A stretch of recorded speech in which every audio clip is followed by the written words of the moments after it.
going to invite our panelists to come forward, and we can all sit here.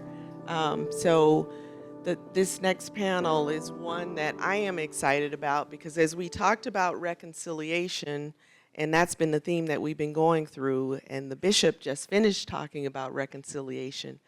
Our last panel is one that we talk about a praxis on reconciliation. So how is that being applied? Because many want to know, how do we bring that to light? So I'll start by, I will introduce first Robin Rue Simmons. So Robin Rue Simmons, if you want to come forward. Robin, yes, you can sit right there. And I'll have Robin tell a little bit about Evanston's road to reparations and what she does with as the executive director of FirstRepair. Thank you, thank you. I'm so happy to be here. Thank you. What a beautiful campus. Let me just pause and say that. I hope you all really take a moment every day and just take in just how beautiful this campus is. Like, I've had an emotional moment today dealing with the beauty on this campus. Long story, has a lot to do with my grandmother, who I loved and who raised me, who is an ancestor now. So that's why my nose is red and my eyes are red, because I was crying in the bathroom and I had to have my favorite cousin and bestie help me pull it together. So just wanted to be really transparent. So my name is Robin. I am a retired city councilwoman from Evanston, Illinois. And while my time on council, my work evolved to reparations. And so I didn't think about reparations hyperlocally at all. Didn't think about anything other than the institution of slavery, the responsibility of Congress to pass H.R. 40 and begin to remedy it with proposals, funded, tangible proposals. But while I served as a city councilwoman, I saw hyperlocally at every level of government, in every institution, the vestiges and legacies of slavery are alive today. And that I had a responsibility as a councilwoman to do something about it, as a Black woman serving the Black community. You could change to the next slide. And this is just a little bit about my origin story. Born and raised Fifth Ward, the historically segregated Black community in Evanston. 20 years of public service and business advocacy for Black businesses led to me running for office, and that has informed my work today. Next slide. And so in this conversation, I want to make a statement on how I define reparations. I've embraced the NCOBRA's definition of reparations, which is the process of repairing, healing, and restoring a people who were injured due to their group identity in violation of their fundamental human rights by a government, corporation, or institution. And so I really look at reparations from a comprehensive, full repair, international law standard perspective, and I'd just like to state that as we move forward. Thank you. I'm very happy to be here. Thank you, Robin. The next panelist I want to bring forward is a local Jesuit, Joshua Peters. And Joshua is, he is someone who I met actually through the Ignatian teach-in for justice. Joshua has been very instrumental in bringing forward his passion around this work, being deeply rooted in the Detroit area. Maybe you want to say a little bit more about your background. Sure. Midwest Province Jesuit. Chicago's definitely my second home. I always rep Detroit. I don't know, maybe it's because, no one else will. I was talking to a buddy who was like, it's weird because the Lions are good right now, and that's never been a thing in my lifetime, in the lifetime of many. And he was saying, like, man, I was commenting on a group chat how weird it was to have like national commentators saying nice things about Detroit. And he was like, yeah, but you know what? I kind of like when they talk all that smack about Detroit and then we win anyway. That's kind of like the mentality, And now I'm on as I like to say, the west side, blessed side of Chicago. I work at Christ the King Jesuit College Prep in Austin, if you know Chicago, right? Far west side. And it's a blessing. It's a school in the Cristo Rey network, if you know anything about those network of schools. Founded in 2008, and it was such a blessing to be a part of that community. Many here are also big fans of Christ the King and our mission.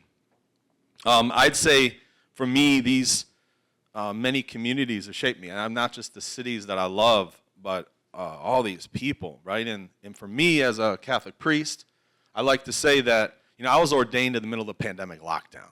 And that was just strange times, And part of what it did for me, I think, as a priest is just I don't take anything for granted. Nothing. And I don't take my priesthood for granted. I'll tell anybody who asks. I know you didn't ask, but I'm going to tell you. I have been formed by Black Catholic communities. I wouldn't be a Jesuit. I wouldn't be a priest. And I honestly wouldn't, I don't think I'd pray the way I do if it weren't for these communities. So I'm talking Detroit, Chicago, St. Benedict the African, and Englewood, if you've ever been there, 66 and Stewart. When I was a student here, I'd get on the red line, I'd take that bad boy all the way down. It took me an hour to get to church, and then I'd stay for choir practice.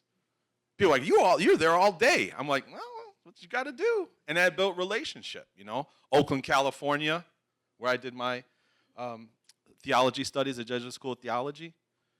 In Cincinnati, Ohio, where I was forced to join my first gospel choir. It was my idea, but I dare you to say no to Miss Ella Sue Waller. I couldn't, and may she rest in peace. And I'd say that's a big part of my story. And honestly, like when we're talking about reparations, I loved all these so many beautiful nuggets being shared in these past couple days here. But like, this is our story. This is us. When we're in relationship, we can't act like that's not a thing. And what I believe about this journey that we're on together is that the Holy Spirit is ordering our steps. Like, discomfort is a part of that journey. And we all have different flavors of discomfort. I'm uncomfortable all the time. And my thing is like, why can't I be uncomfortable? Like, whoever said that wasn't a thing? It's a part of it. And am I going to be all right? Yeah. The Holy Spirit's got me. I believe, and you do too, the Holy Spirit is ordering our steps. Right? And I think for me, it's important to remember that because I get scared all the time. Not only am I uncomfortable, but I'm scared. I don't want to say the wrong thing. I don't want to look silly. And it's an opportunity for me just to sit and remember who God is and remember that I'm covered. And I could say more about that, but I won't. Thank you, Joshua. I'll invite forward our last panelist, last but not least, Monica Haslip. And I got the privilege of meeting Monica through the board of the Descendants Truth and Reconciliation Foundation. And I'll have her tell a little bit more about her journey into the Praxis of Reconciliation.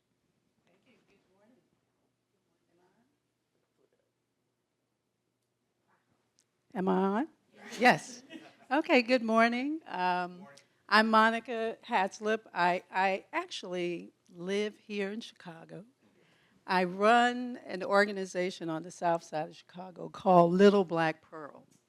So I'm the founder of Little Black Pearl, and I've been doing this work for about 30 years, which has really been making the connection between art, education, and business for young people. And I would start out by saying that I was introduced to this work as a grantee of the Kellogg Foundation. So I probably now, about 11 years ago, was funded by them through their America Healing Project, which really allowed us to take young people into a program and give them the opportunity to share their stories and to begin to focus on their narrative. And then I met this amazing woman named Dr. Gail Christopher. And Dr. Gail Christopher is what I consider the architect of the truth, racial healing, and transformation work that's basically led by the Kellogg Foundation. And Dr. Christopher identified 60 people around the country that were doing work as healers anyway. And she invited us to be trained as racial healing practitioners. So for the past 8 years or so, I've been a racial healing practitioner and trainer. I've probably trained a couple thousand people around the country. And I would say the work that I've had an opportunity to do has really been focused on bringing as much love as possible in some really difficult conversations. When I started with the Jesuit community and GU 272 and Georgetown, I asked myself, what am I doing here? You know, I'm an artist. But what I learned from that was that, you know, we all have the capacity to affect change and to do this work in communities. So I've, over the last 11 so years, learned to hold space in very difficult environments. And it's really been about really looking at and preparing people to go into communities and be able to help lift up our common humanity. So we can begin to see how ridiculous racism is.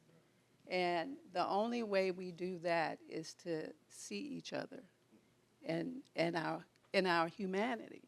And so I have infused this work into my work here in Chicago.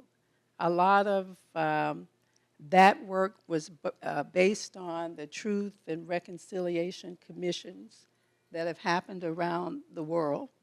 But the difference with TRHT is that we're looking at transformation.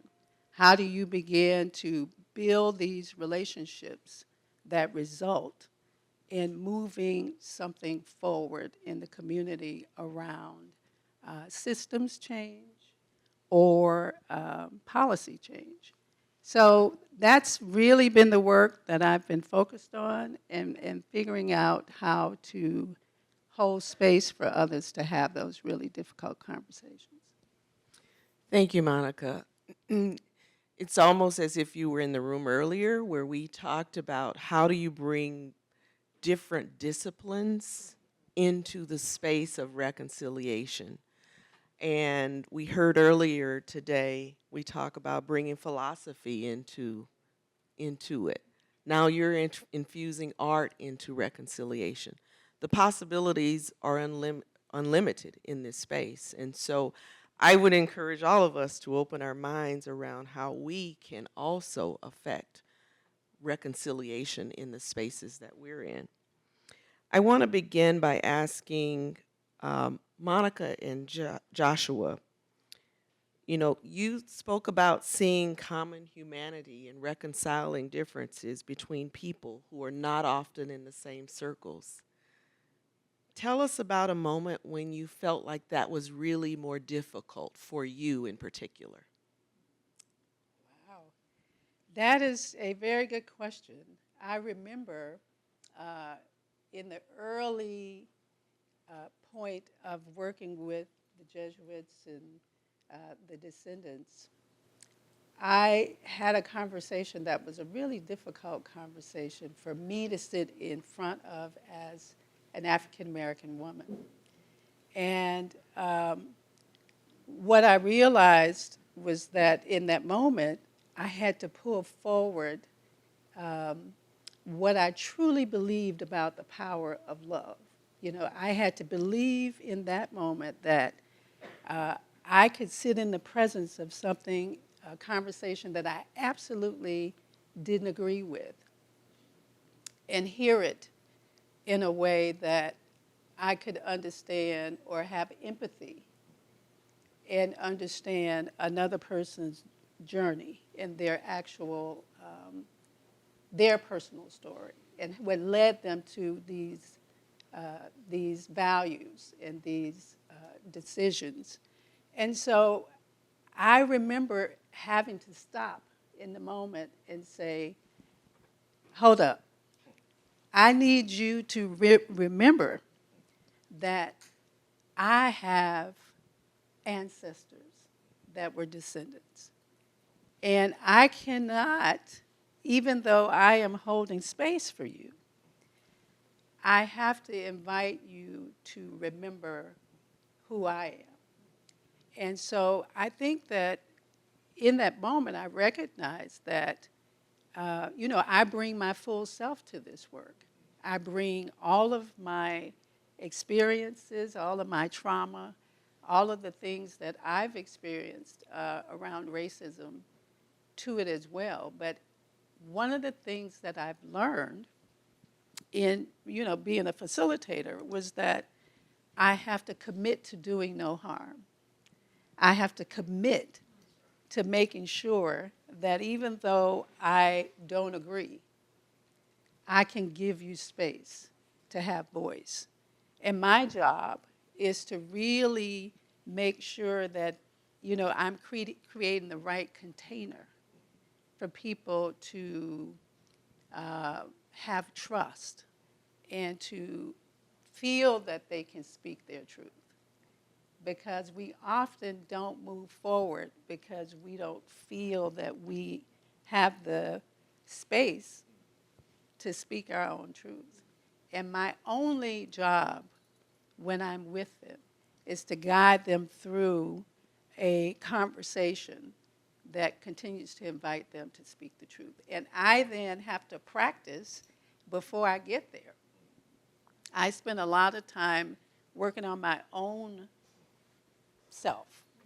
I have my own personal practices that help me be able to hold space and to bring love in that kind of scenario, which starts sometimes with not watching TV, not listening to the news, not taking in things that could influence my ability to hold space and to bring love. And so I think those are things that,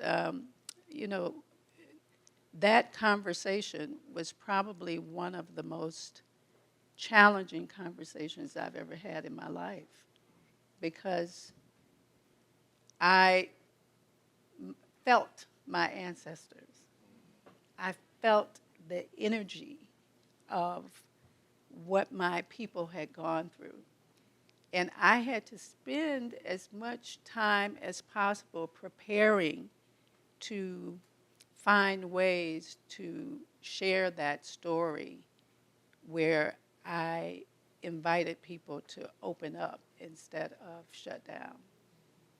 And that's the work that we all have to do, I think. Joshua? Thank you, Monica. I mean, you really bring up a couple foundational, fundamental practices of holding space and being okay with the discomfort that comes with genuine conversation when we show up for things or for people, and that and it resonates. Part of my journey too has been as a graduate student. Jesuits try to get too much education, and so I didn't figure, I had a master's in divinity. Why not get another theology degree? Just kidding, that's not why I did it. I went to Xavier University of Louisiana to get a master's in theology there. But the point is, I wanted to be a student at the Institute for Black Catholic Studies. And Xavier University, by the way, is the only university in this nation that was founded by a saint, first of all. And it's the only HBCU in this country that's Catholic. And I am glad that the Institute for Black Catholic Studies is there. I think it's important, place. And also, it draws, people come from all over the country. And we show up there and we're together. And I remember it was my second year. The reality of a program that only convenes in the summer is that, and also it's like, people got lives, got a lot of things going on. And so you might have to take a summer off here and there, right?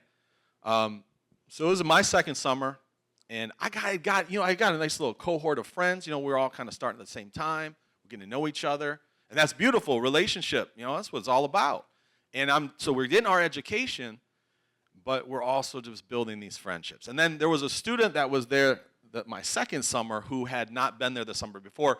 She took a summer off with my first summer, her summer off. So she comes back, and she's like, hey, who are you? I was like, I'm Joshua, And at that point, I was the only Jesuit in the program. So it's not like there was much context for who I was in a bigger picture. It's also kind of like, what are you doing here? And which is that's fair. And so she's like, let's have lunch sometime. I'm like, cool, And so I'm in lunch with this colleague, and and she's like, I gotta tell you something. I'm like, yeah, what's good? She's like, I hate white people. She's like, and I hate in particular, and she's staring right at me as I'm like, I was like trying to eat my salad, make mom proud, you feel me? Eat my vegetables while I'm away, I'm like, uh-huh. And she goes, no, I hate white men in particular. And I was like, okay. And the first thing, that's how you know the Holy Spirit is doing it. I was like, thank you for telling me that. I was like, that must not be an easy thing to say. And I'm grateful that you told me. And I think in some ways that threw her off because I didn't know what to say. Let's be honest. We talk about the uncomfortable because she wanted me to know. And I knew. I felt that, I was, and it not, it wasn't what I was expecting for the lunchtime conversation, there in the Xavier, cafeteria. I wanted to tear into a salad and some catfish. That's what I had in mind. Meet a new colleague. And she, again, she went on. She was talking about her pain. And I did a lot of listening. I think that was important. And again, I wasn't doing anything right. I don't have a playbook for that. I believe the Holy Spirit had me covered in that moment. And I'll be honest with you, I was a little phased. Look at me. I'm an awkward person, I was probably blushing, That's the high school kids you said. They're like, oh, we know he's mad now. He's turning pink. I was like, oh, guilty as charged. I'm thrown off. And so I would just try to ride it out with this colleague. And so, my friends that I had in my cohort were like, man, you had a long lunch, over there with our friend. And I was like, yeah, that was wild. They're like, what'd you guys talk about? I was like, I don't really want to go into it. They're like, no, yeah. They're like, you turning red. Like, what's going on? Like, you can say that to whoever you want, but you got to tell us. So I told them, I was like, yeah, she told me she hated white people and she hates white men in particular. And told her a little bit of, and they're like, oh man, they're like, don't listen to her. She's crazy. And then they were just being my friends, but they're also like, listen, this isn't about you. That's what they told me. They're like, and I was like, oh, that was really helpful. It had nothing to do with me. And they're like, what'd you say? I was like, I didn't say much. Like, good. And they're like, and then, what'd you do right when she said? I was just like, thanks for telling me. They're like, oh, wow, okay. That was good. I was like, okay. And it was like a beautiful thing because I went from, because again, it was important for me. Because it's like this is my take, and this could be, no one else could feel this way. But my thing is I've learned, I don't feel like I'm ever in genuine relationship with people if they can't tell me about myself. If me, I'm just going to speak for myself. I believe that I've known in communities I've built relationships in, if someone is able to tell me that they hate me or they hate white people in general or whatever, then I'm like, this is for real then. Because if I'm always, in my experience, if I'm only hearing nice things from people, they're just not being completely truthful with me. And that's okay, because I have those relationships too. But my friends, who I'm in a relationship with, they're like, I get some of the mess, and that's probably what my friends told me. They're like, listen, she's on her own journey. I'm like, okay. And I even learned from the academic perspective, in my classes at the Institute for Black Catholic Studies, this is a part of her journey. And she might say this one day. And again, she's the one that also reached out to me when we had to go, when COVID started happening and we had to live through a hurricane down there. She reached out and she was like, listen, I know you take really good notes. I really appreciate you. You mind sharing those with me? And I don't know. It's we reached, and my friends were like, why did you help her? She's crazy. I was like, listen, we're colleagues here. And it was just I think it was good for me also then to be, they're like, oh, dang, okay, Joshua, you could have just, written her off and we would have been all right with that. And it was just, I'm saying, it's complex in that way, but it was very helpful because sometimes I need to be okay with being uncomfortable. And also the reality, when I step into a space that is blessed and holy, I might get things I'm not ready for.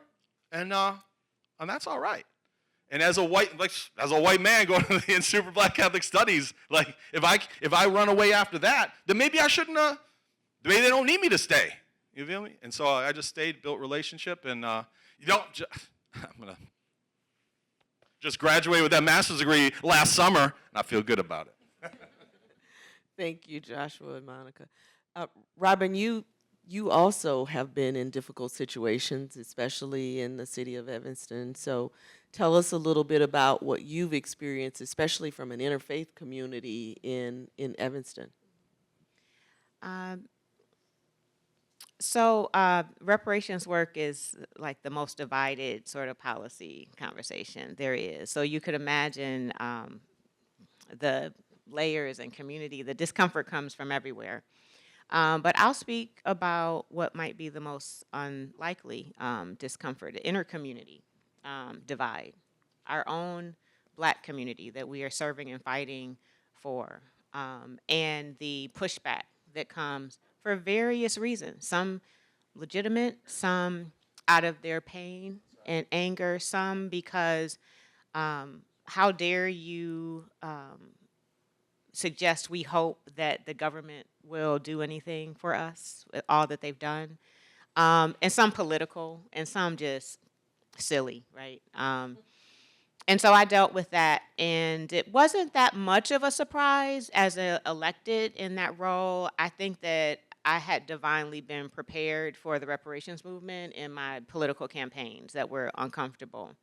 But that didn't make it feel any better to have the very folks that you're advocating for tearing you down, tearing the message down, tearing the work down, because really they don't believe that it's possible, and they don't believe that they can be made whole. And to balance having to fight against the system and nurture and fight with my own community. That's a special type of, and so maybe you could give me some counseling. I'll say that one of my elders in the movement helped me understand it's our injury. As Black people, we're all injured in various different ways, and they taught me not to take it personal. And so there was that. But I'll say in the interfaith community, it's kumbaya in Evanston. It's real. When you hear about it, Evanston is really that city. In the interfaith community, outspoken anyway. Obviously, must be some pockets of folks, and if you want to watch The Big Payback, you could learn more about sort of the transparency of what happened behind the scenes. It's on Amazon Prime and PBS. But I'm so proud of how our interfaith community actually came together, and so we have robust, very united interfaith community that was primed for the reparations conversation because they already had a racial justice and a reconciliation effort and healing circles and these things. And so to begin the reparations conversation was a next step for them. So I would say that there was a lot of learnings that had to happen, but a lot of curiosity, which made it a safe ground for that learning. I can say that, I don't know what that is. I can say that there was some reasonable pushback from my colleagues on the dais. And I think it's reasonable because of the narrative that's out there around reparations, that it's unattainable, that it's too far past, and so on. It's not constitutional. And that was the pushback that I had. It was cordial. It wasn't like a beef. It was just like, well, Robin, I want to support this, but how will we fund it? Well, how do we fund everything else that comes up as a crisis? We just can't figure it out for Black folks. So we figured that out with cannabis sales tax and later real estate transfer taxes. The other, what I would consider reasonable pushback, is the constitutionality of it. We've, with Supreme Court law and race-based, legislative barriers and so on, it's fair to say that it's not attainable because it's not constitutional if you don't know better. But thank God for history, right, and precedent, and other communities that have received redress, Japanese, Jewish, indigenous, and so on, and not just other cultural communities, but other incidents. You think about 9/11 travesty, you think about crops that are lost to natural disasters and so on. There's a report that you all should be familiar with. It's done by Professor Cornell Brooks at Harvard Kennedy School that talks about all the ways the United States government has historically and today, our taxpayer dollars are paying for reparations in different spaces.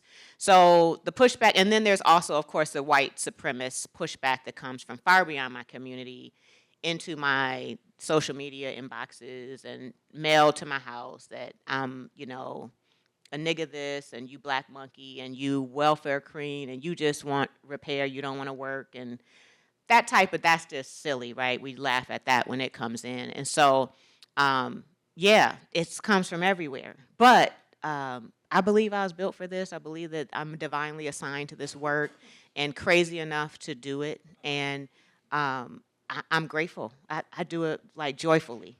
But I still would like some therapy if you offer it. Because I'm not sure I'm okay, actually. Well, thank you for that. And I think that really piggybacks on, something that Monica said as well earlier, just because it is the difficult places that you have to go.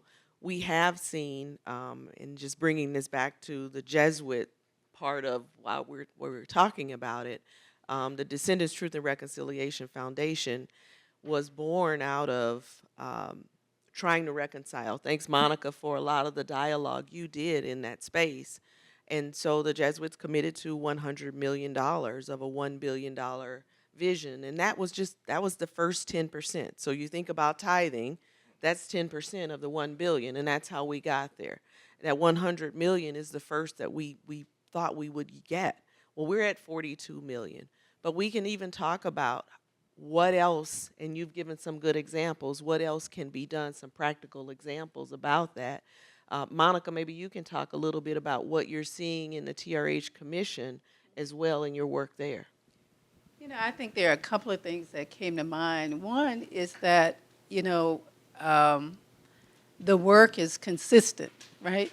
You can do the work that I did with the Jesuits and the Descendants like 1 or 2 times, and you can expect not much of an outcome.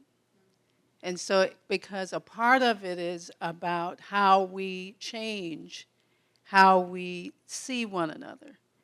And so I think that really is a very important piece to lift up, because there's work that has to be done before those conversations happen. And when you talk about the community, even with the descendant community, I had to meet with them first, right? To really sort of talk through some of their challenges as a family who just came together. They didn't know each other. A lot of them didn't know each other. And then I had to meet with the Jesuits in order for them to even be prepped to be in conversation. Because even the way you communicate with each other is critical when these difficult conversations happen. So what we forget sometimes is that we have to prepare for these conversations to happen. So, I think that has been like a really big takeaway for me from that experience. And also, I get to do work in different types of settings. So I go deep into the community with racial healing practitioners, where we're talking about what's happening in that community, very localized. And then I get to work with the National Collaborative for Health Equity, where they're thinking about what happens nationally around health issues that are impacted by racism. And so when you think about that, where I started, there are now racial healing centers on campuses all over the country. There are racial healing practitioners that are now librarians that are with the American Library Association. There are health providers that are coming together and thinking about health-related issues that are impacted by racism. So although we live in a really polarized environment right now, there are a lot of people doing some really incredible work where they are. I, as an artist on the south side of Chicago, I am in my own seat of power, right? So I can influence what happens around me. And so it's really just trying to really invite everyone to see that they have a place in this work, and that it's going to take us being able to be uncomfortable, because we've never been invited Because what I do a lot is teach people how to listen, and listen deeply. Listen to the feelings beneath the words and not just what is being said. And that's something we've never been invited or taught to do. And so I think those opportunities to have a vision for what's possible, I always say you have to believe that we can end racism in order for us to end racism. So the idea that people don't believe it, and it's hard for us to believe it because it's been so embedded in our culture, we have to develop a practice and an environment where people are invited to imagine. What do you think the world is like when we no longer have a hierarchy of human value? What does that look like? Because if somebody gave us the key tomorrow, are we ready? Are we ready to live beyond this oppression? If nobody's thinking about what the world could be, then we really don't have a plan. So the plan is to know and to be able to believe that we can get beyond it so we can then take the steps towards making that happen. So I think those, for me, are really important things to really add to the relationship building.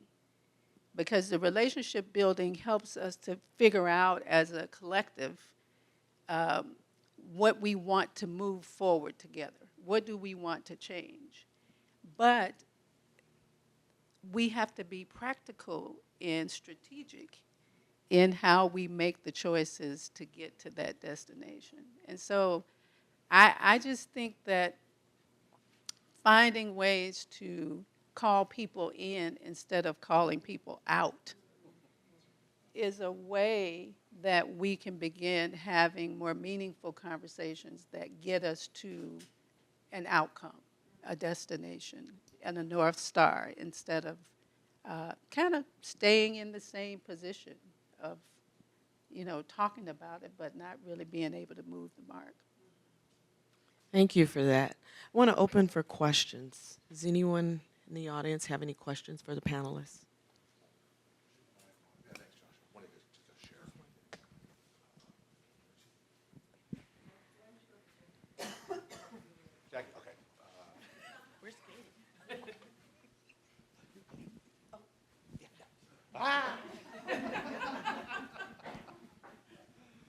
A lot of choices here.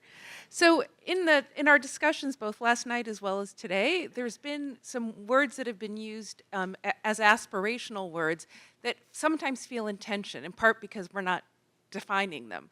So one sense is wanting to sort of commit to not doing harm, right? Wanting to create safe spaces, wanting to make people comfortable. At the same time, the way to get, it seems, to a better place is to dwell in discomfort, right? So when I teach a philosophy of race class, I will have students say, well, I just felt really bad, right? And they felt threatened, and they felt like there was harm. And it seems to me, right, that that's different than, say, the harm. And they sort of say that the same sort of harm that those who have been targets of racism, right? And so I wonder if in the praxis work, how you reconcile, right, these different sort of aspirations that can seem, on one level, to be in tension with one another.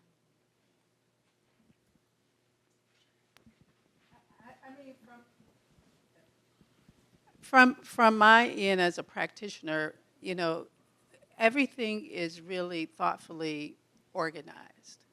And so having what we call touchstones, which are common agreements, things that we agree to before we go into conversation, because we know it's going to have the push and pull of discomfort and also things moving forward. And so I think really the more we understand as a collective how to be in conversation and how to have these difficult, complex interactions with one another, what do you put in place for that to happen? You know, because I'm not a therapist. I'm not trained to do that. But in those touchstones, what I always add to it is only bring what you can carry. So, because I can't fix it, right? So what I'm here to do is to bring as much love as possible and to bring as much structure to the container so you know that you are always safe to say whatever you are thinking and feeling. That's a part of your journey and your story. And everybody in that environment has to, like, clearly agree for me to move forward.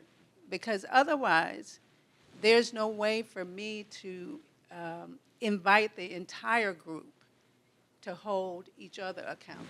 I'm not the one to hold all of us accountable. We hold each other accountable. But that's based on us having some basic fundamental agreements going into it and inviting everybody to have input in that. How do you, I bring my own touchstones and my own sort of thoughts around our common values to the table and let them read them. But the last thing I do is invite them to add to it.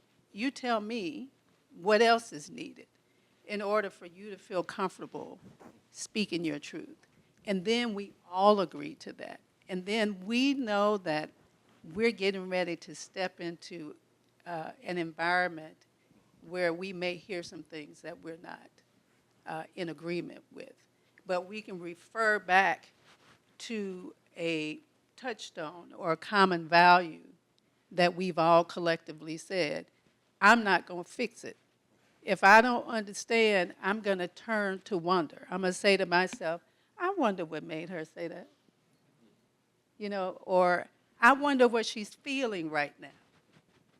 So those are things that really help to build that environment so you can be honest and you can say some things that you wasn't expecting to hear and teaching us how to listen and how to listen with intention. And so I think that that would be my response to that. I wanted to just say one thing. The excellent, I like it because it's almost like a case study.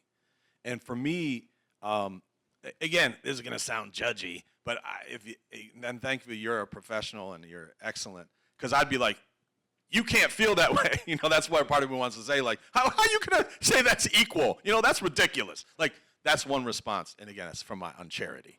But what I will say is, today is the feast day of St. Luke. And I love Luke's gospel where the take is Jesus sends out the 72. And he says, go to the town, and when they welcome you in, pray with them, wish them peace, and share good news. And to me, what you're doing in your philosophy class, that's good news. And what we're talking about reparations, we're talking about truth and reconciliation, even we're talking about shining light on racism in the United States. This is good news. And what Jesus told all those 72 was that if someone comes at you with vitriol, if they're gonna engage in the foolishness which you described, he is not asking us to go in and go toe to toe with those people and either take on more of that vitriol. He's like, wish them peace. Go out to the edge of that town, brush the dust off of your sandals, and keep it moving. Because we have good news to share. Nobody's got time to engage in vitriol. And here's the thing about that type of love, where it goes beyond the uncharity that I described. We can still offer someone peace, and just imagine that they're on some place in their journey that does not make it possible for them to be civil or be in their right mind or be base level kind. Well, why would you say that to somebody? Why would you say that? And again, and not for us to figure out, that's on them. That's a them problem. And what we do then is we invite. We'd say to someone, kind of like in Luke's gospel, you want to hear some good news? Because I got some good news to share. And that's what we're talking about here. That's why we, in this way, we're all engaged in this good love. That's why we can talk about love. We can talk about this good news. We can talk about light. And then, again, we can keep it moving when we need to keep it moving. And I think that's at least part of it for me. And Jesus was saying the wisdom in that is, you got too much good news. There's only so much time in the day. Be about that good work. And again, if I found in my life, if I'm continually invitational, I'll say, as a part of the Jesuit Antiracism Sodality, you want to come on one of these pilgrimages, walk with us, And if someone's not going to come with us, I ain't going to force somebody, because they're not gonna enjoy it anyway. But they might be like, dang, he invited me 5 times, and he keeps showing me love. Maybe I'll go one time, and then that's why I say it's the Holy Spirit's work, because then they're like, I'm not going to change anybody's heart, but the Holy Spirit will. And if I keep the invitation open, I don't know what else I can do. And at that point too, I just wish them peace.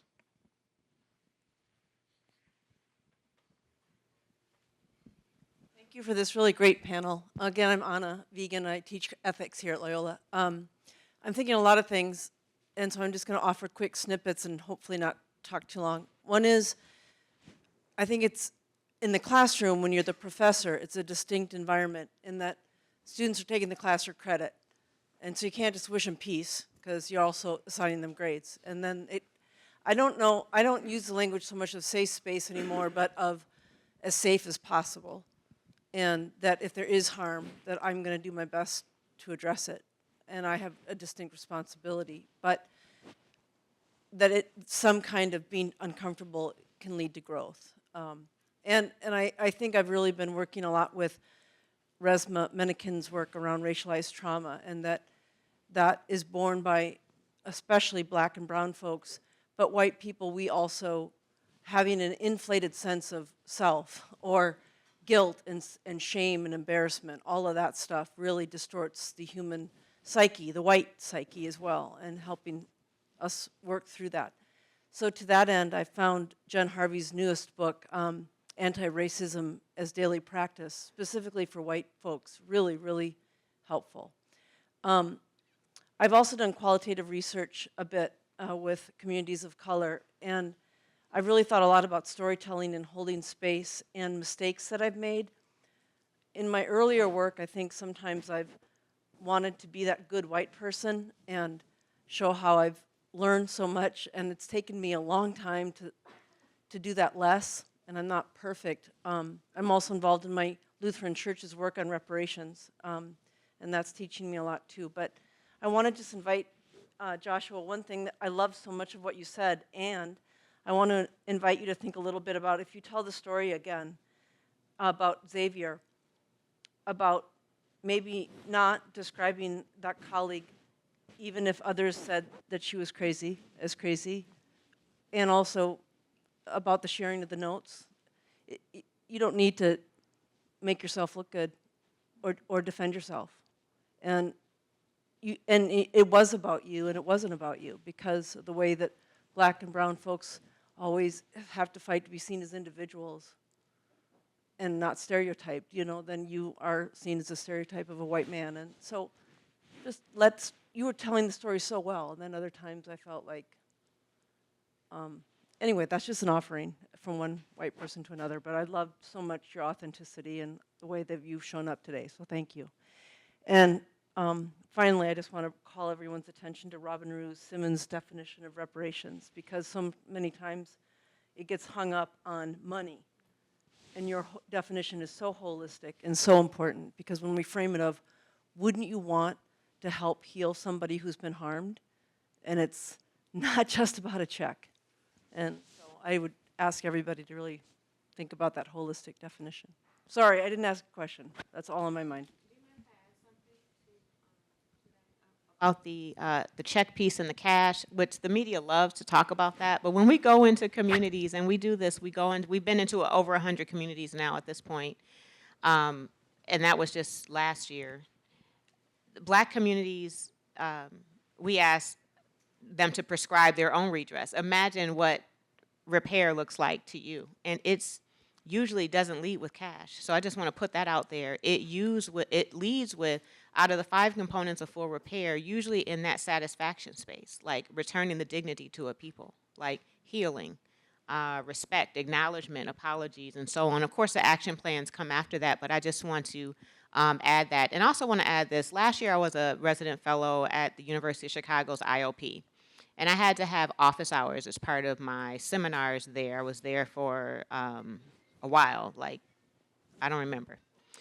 And so I found to this, and I'm not sure that your question was fully answered or not, that the conversation went a lot of places, but so much of my time in my office hours was with white students that had like guilt for being white and didn't feel worthy of going into certain career paths and things because of their ancestors' harm. And so I just want to share that to make sure that the academy is doing something to nurture white students, to let them know that you can do good in any position that you're in. You don't have to be in Congress, or you could literally be in any field with a justice and reparative spirit and values and implement it anywhere. And that kind of broke my heart as I was in those office hours with folks that were our future leaders that were already feeling defeated for the race conversation and questioning where they should be in their career path. So I just want to offer that. I don't know what to do with that, but I'm not the person to do something with it. So, okay, thank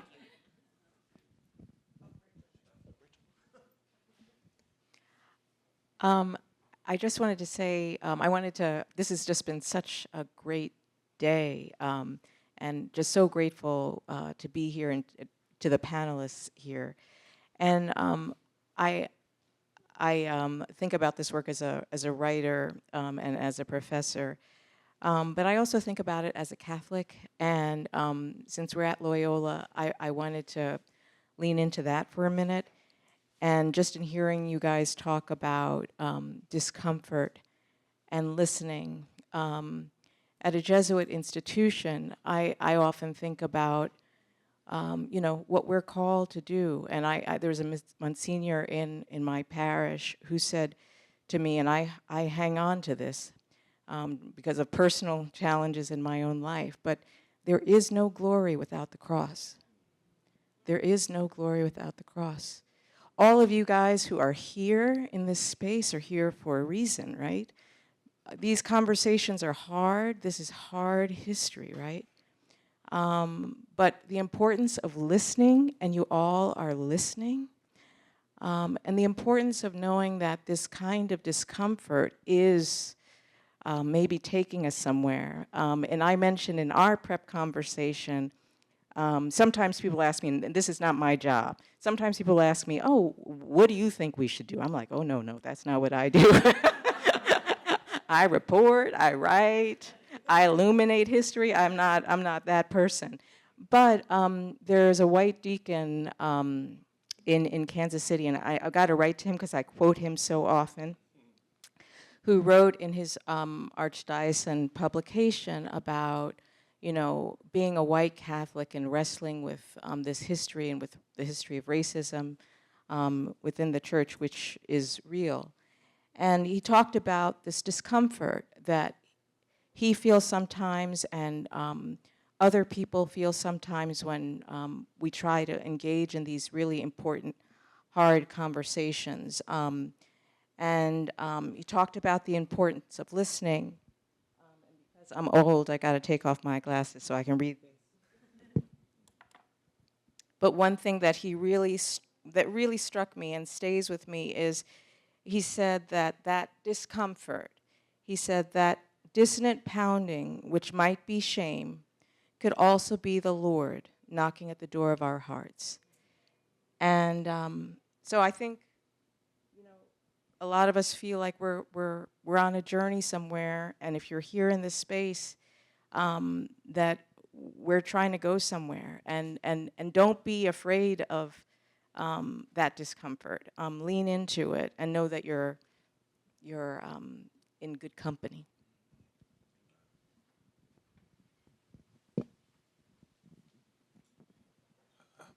Thank you all.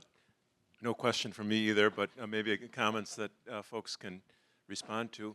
It seems to me that one of the things that I've heard over these days is how trust is implicated in all of this, right? That's kind of at the root. In the notion of bringing people together, we have to also admit that segregation wants to keep people apart, right? So that whole movement to make sure that these conversations don't happen, and we have to acknowledge that. The other thing, just to mention, that white supremacy, that term has been used only twice in these 2 days. We've used a lot of other terms, but I think we have to come to grips with that. And kind of with that, I wonder if maybe an analogy for some of this work might not be a 12-step program. And it has to start with an admission, right? I'm a racist, I'm a white supremacist, and admit that kind of that social-cultural DNA that white people live with. And unless you can admit that that's part of your existence, it's really hard to do much of the other work. And then, on the other side, is codependent no more, right? And it's kind of the love that Joshua talked about. You can be lovingly resistant to bad behavior because you want growth. Paulo Freire in Pedagogy of the Oppressed talks about the liberation is not only for the oppressor, for the oppressed, but also for the oppressor. So just some comments that really have occurred to me as I've heard these panels over the last couple of days. And maybe some of you want to respond to that.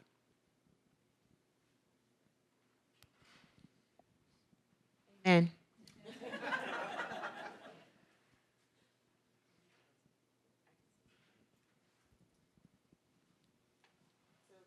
Thank you for that.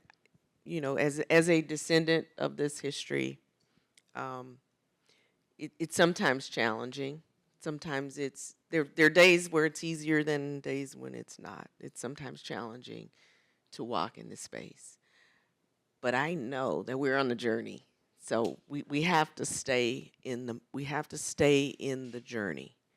And Adam Rothman said earlier today, he wonders if this history is going to fade away in 5 to 10 years. It's not. We're not going to let it fade away.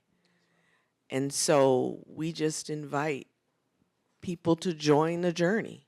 We're on the journey to the cross. And that is what we need to remember. We are on the journey to the cross. And what better way to show what reconciliation looks like than people coming together on this journey. So thank you all for your wonderful examples of what reconciliation could look like.